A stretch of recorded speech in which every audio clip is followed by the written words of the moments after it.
শোনো বাবা, বান্ধবীদের নিয়ে আমি পার্কে ঘুরতে যাবো, আমাকে তাড়াতাড়ি 500 টাকা দাও।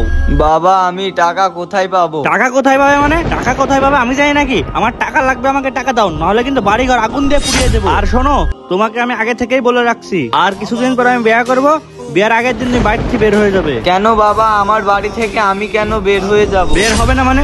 তোমাকে বের হতে হবে। আমার মডার্ন গার্লফ্রেন্ড বলেছে তোর বৃদ্ধ বাবা বাসায় থাকলে আমি তোর সাথে বিয়ে করব না, আর এই বাড়িতে যেন তোমার ছায়া আমি না দেখতে পাই। এই ভাই, হ্যাঁ হুজুর, বলেন, ডাকলেন কেন?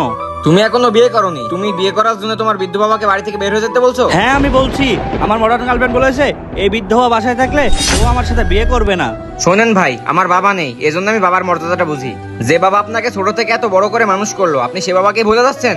আর একটা কথা, আপনি গার্লফ্রেন্ডের জন্য আপনার বাবাকে বাড়ি থেকে বের করে দিচ্ছেন। শোনেন, যারা বাবা মাকে কষ্ট দেয়, আল্লাহ তাআলা তাদেরকে কখনোই পছন্দ করেন না। ভাই, আমি আমার ভুলটা বুঝতে পেরেছি, বাবা তুমি আমাকে মাফ করে দাও।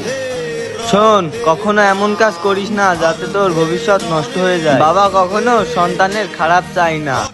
ভিডিওটি ভালো লাগলে সাবস্ক্রাইব করবেন।